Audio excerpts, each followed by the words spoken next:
Oi, gente. Eu tava no Instagram e escutei uma música que me fez lembrar de uma passagem.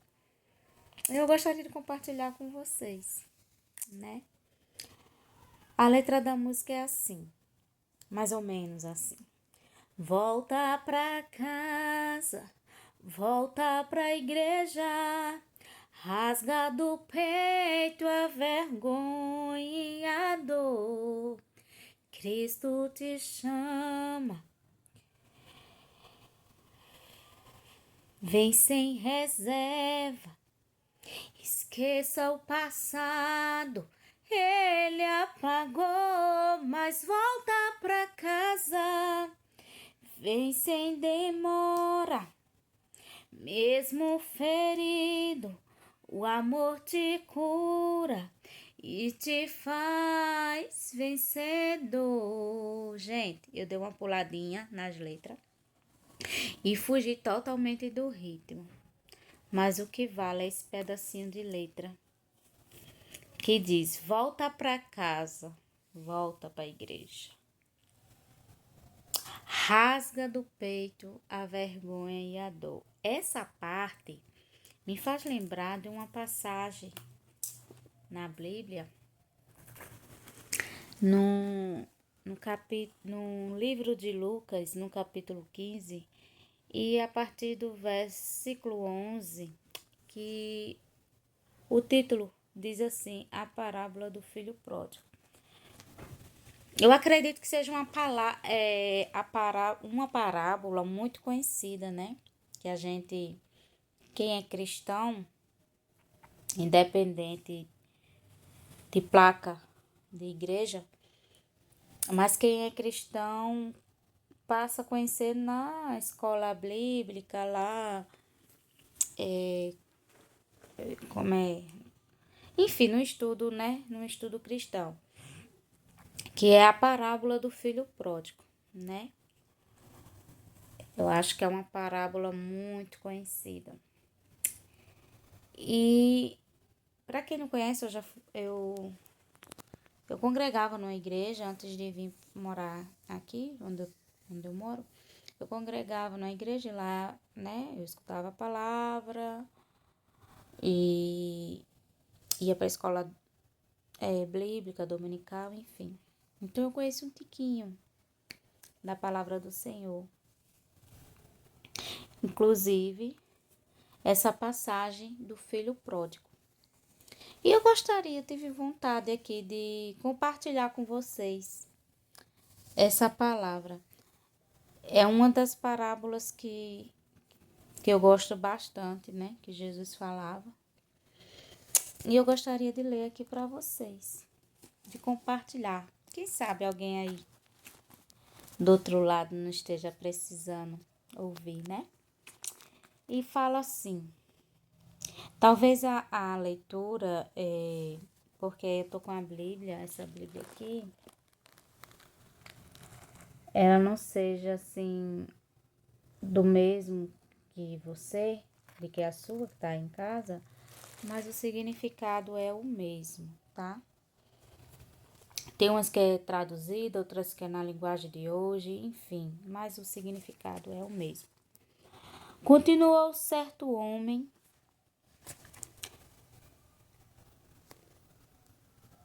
tinha 2 filhos. Jesus continua, ele já vinha contando a parábola da ovelha perdida e agora ele quis contar a parábola do filho pródigo. Aí ele continuou dizendo, Jesus continuou dizendo: certo homem tinha 2 filhos. O mais moço deles disse ao pai: Pai, dá-me a parte dos bens que me cabe. E ele lhe repartiu os haveres. No caso, sua herança, né? Suas terras. Passado não muitos dias, o filho mais moço, ajuntando tudo o que era seu, partiu para a terra distante e lá dissipou todos os seus bens, vivido dissolutamente. Gente, olha o primeiro erro dessa parábola. Um filho chega para um pai vivo e pede a herança, né? O pai vende algumas partes das terras e dá a herança ao filho. E esse pai, ele tem dois filhos, tem o mais novo e tem o mais velho. O mais novo faz isso e vai embora. Pega o dinheiro, seu dinheiro, e vai embora. Só que ele, quando ele sai de perto do seu pai, com, imagino eu, grandes sonhos, né, de jovem, né, com grandes sonhos, ele vai embora, só que lá ele começa a curtir, a gastar o dinheiro todo com farra, não teve investimento nenhum. E vamos lá para o restante dos versículos. Depois de ter consumido tudo, sobreveio àquele país uma grande fome e ele começou a passar necessidade.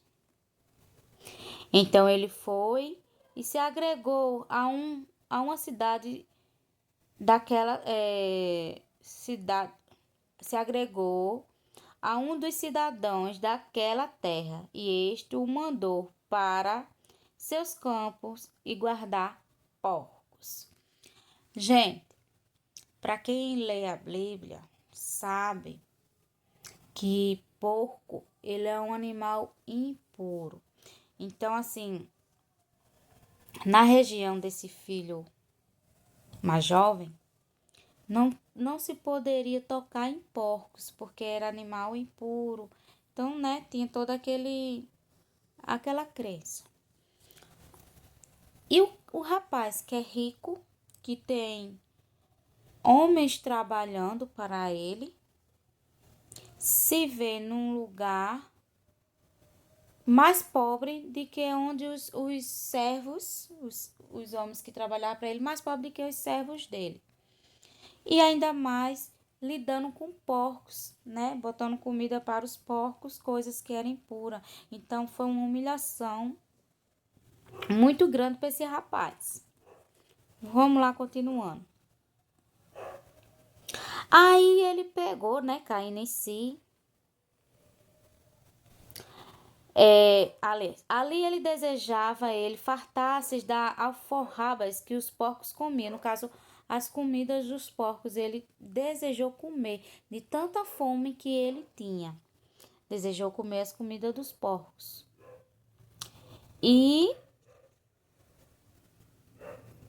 Mas ninguém lhe dava nada. Então, caindo em si, disse: quantos trabalhadores de meu pai têm pão com fartura, e eu aqui morrendo de fome. Então, levantar-me-ei e irei ter com meu pai. Vou me levantar e vou me encontrar com meu pai. E lhe direi: Pai, pequei contra o céu e diante de ti. Já não sou digno de ser chamado teu filho. Trata-me como um de seus trabalhadores. E levantando-se foi para seu pai. Vinha ele ainda mais longe, quando seu pai o avistou. E compadecido dele, correndo, o abraçou e o beijou. E ele saiu, morrendo de fome, todo mulambento, imagino eu. E o pai, vendo de longe, ainda na entrada da fazenda, não aguentou e correu para abraçá-lo.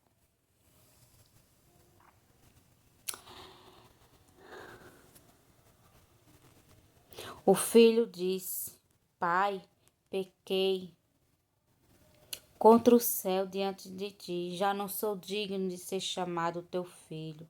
O pai, porém, disse aos seus servos: Trazei depressa a melhor roupa, vestilhe e vestilho.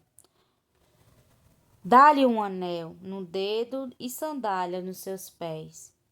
Trazei também matai um novilho cevado, comamos e regozijamos, porque este é meu filho, estava morto, mas reviveu, estava perdido e foi achado, e começaram a regozijar-se. Eu quero deixar até aqui, não vou falar mais, não vou ler mais o restante do versículo. Se vocês quiserem, vocês leem aí na sua casa. Mas sabe o que é que me chama a atenção? Eu comparo o filho pródigo com nós, com a gente, e comparo esse pai com o nosso pai que está no céu, com Deus. Muitas das vezes a gente faz isso, né?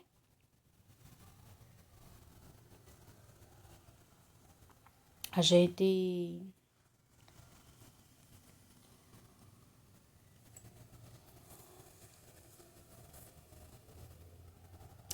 pega a nossa herança e saímos nesse mundão, desfrutando da nossa herança, e vamos para esse mundão curtir, farrar, gastar tudo. Mas sabe o que eu acho mais lindo nessa história? É que a gente ainda tem como se arrepender e voltar para a casa do Pai. E sabe o que é mais lindo? É quando a gente vai voltando para a casa do Pai, Ele corre, nos abraça e nos acolhe, independente do que a gente fez. Ele sempre está de braços abertos para nos abraçar, para nos acolher. Eu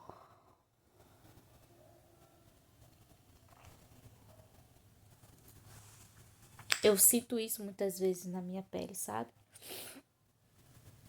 Muitas vezes eu sou ingrata, muitas vezes eu esqueço de falar com Deus, muitas vezes eu esqueço de agradecer. Muitas vezes, sabe, eu escanteio Deus. É forte, né? Mas eu não vou ser hipócrita. E sabe o que acontece? Toda vez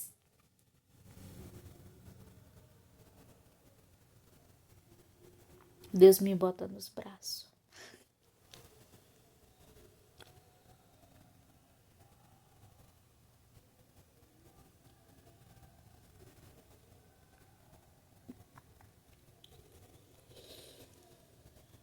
Em nenhum momento